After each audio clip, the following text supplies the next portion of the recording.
Hello, welcome to the second video where we talk about spreadsheets in our Technology Toolkit chapter.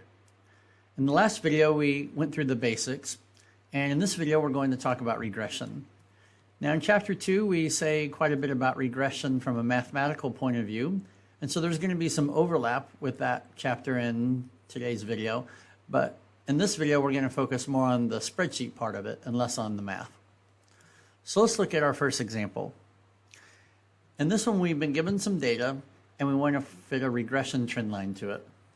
But a first thing we might do though is make it look a little nicer in case we wanted to copy and paste it into a Word document or a PowerPoint. For example, if I wanted to center the data, I could click the center button. I can also bold my headings if we want to, and we can even put a line there, and we can even put a right border right here if we wanted to have a table that looks a little nicer. All right, but either way, we're going to highlight those cells and we're going to insert a scatter plot. So insert and then scatter plot.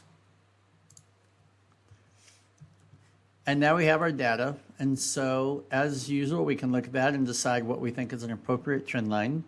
But we're going to assume we want a linear trend line for now. So I'm going to right click on any one of the points, go to add trend line. Linear is always the default, so that's fine. And then if we want to see the equation of that line and the r² value, then we can do that. We can X out if we don't want that in our way anymore, and we can even drag this up so we can see it a little better. So that's our linear trend line. And notice Excel did all the work for us in calculating these coefficients and this r² value. But if you go back to chapter 2, you can see where those formulas come from and actually do that by hand, or at least with a basic calculator if you wanted to check Excel's work. But we can be confident that these numbers are accurate when we're dealing with a linear trend line.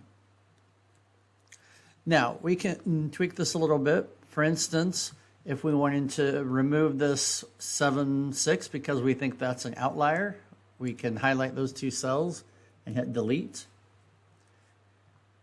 And notice Excel automatically recalculates the trend line for us, so we can see there's a new slope and intercept, and we also have a new r² value.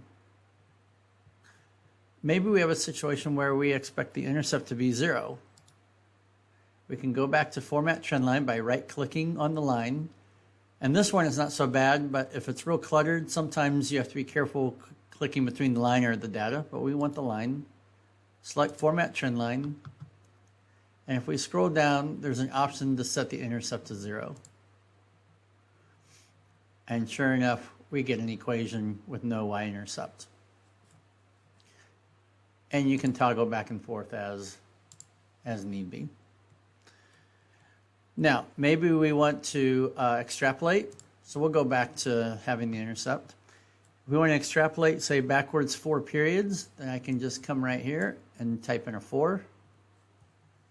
And we can see what the intercept is visually as well as numerically. And if we want to extrapolate towards the future, say 10 periods, I can type a 10 into the forward box here. And then we get a longer line. So if we needed to see what was going on here at 27, it looks like it's around 37. Now, we could type in 27 in for X and calculate that number, but sometimes it's just nice to get a quick visual. The other thing we might want to do is go to this label and make this a little easier to see or more informational. So if I right click on this, notice now I get an option of Format Trendline Label. So I'll click on that. And now I can go to Number. And notice this gives me a choice of adding or subtracting decimal places. And so if I want 6 decimal places, then now I have that just by replacing that 2 with a 6. And this is useful because sometimes Excel will use scientific notation to make these numbers not as many digits as we might want to get an accurate model for calculation later on. So that's handy. And then I encourage you to play around with some of the other options. For instance, you can look at text, and you can look at if you wanted some sort of outline. You can, of course, add shadows and things. So there's a lot of different things you can do.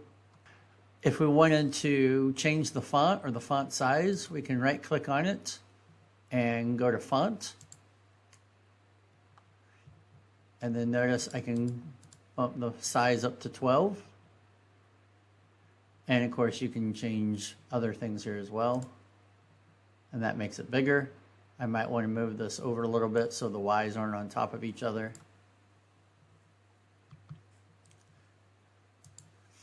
And notice if you click on the trend line, then you go back to the trend line options. You can change the width or the transparency and so forth. So, but again, those things are only visual enhancements. They don't change the actual mathematical calculations that Excel's doing. Now let's say we want to do regression that doesn't involve a line. So certainly we can go back to a different data set and do some different things. So for this particular data set, I want to intentionally have exponential. So I'm going to write 2 to the x value. So I'm going to write equals 2 caret a2. And then just like before, I can drag down. And notice our formula here is 2 to the a6, just like we would want. And once again, if you want to make this a little more visually appealing, you can do that. But either way, we'll go to Insert, Scatter Plot. So here's our scatter plot. And just like before, I can add a trend line. And here's our linear equation. I can once again select those options to see the line, equation of the line, and the r-squared value. And now the question is, well, what if I look at this and I realize that, yes, this is a nice r-squared value and so forth, but I can do better. I can see the concavity of the data, and so I want to try different trend lines. If I just click on the trend line, it takes me back to this menu. And so say I could do a polynomial. And notice a quadratic gets a very nice fit.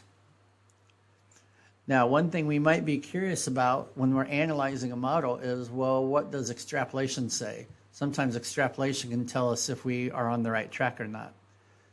So let me go backwards 5 and forwards 5. Okay. And so notice for the quadratic, as expected, it's predicting growth to infinity in either direction. Now, we don't need the forecast feature to tell us that. If we know anything about parabolas, we know this is what's going to happen because the coefficient of x squared is positive. But it's nice to see confirmation. If I want to change this to a cubic, I can go to order and bump this up to a 3. And notice now the extrapolation backwards is going to be negative infinity, so that's a change. But in the positive direction, the same as quadratic. Quartic is similar to quadratic, but more steep. Notice these values are a lot larger than when it was a quadratic. And we can see that as we toggle from order to order. Now notice there's no change as we go past 4 because we've actually exhausted the data we have. Notice the fourth degree has 1, 2, 3, 4, 5 coefficients. We have 5 data points, so there's no point in going higher than order 4. But if we had more data, we would see how that would be affected. We can try a power function. Notice it doesn't forecast backwards because it doesn't make sense to have a negative x when you're having an exponent like 1.6. But it's certainly predicting future growth. And then finally, for our purposes, exponential would be our next Next choice, here we get a perfect fit. Here we see that the extrapolation gives us very different answers than from the others. In this case, we have an asymptote in the one direction and a very steep growth in the forward direction. Notice we know the true formula is 2 to the x, but Excel is always going to give us something of the form e to the kx. And so what that means is that it may not be obvious that our formula is a nice clean answer like 2 to the x. Now, if we work this out, of course, we would get the same thing, but it might not be obvious from the way Excel presents the data. So it's just something to be aware of. So one can look at the various choices then, look at the end behavior and ask themselves what makes the most sense for the context of their situation, and then pick a model from there. And a spreadsheet gives us a quick way of doing that analysis.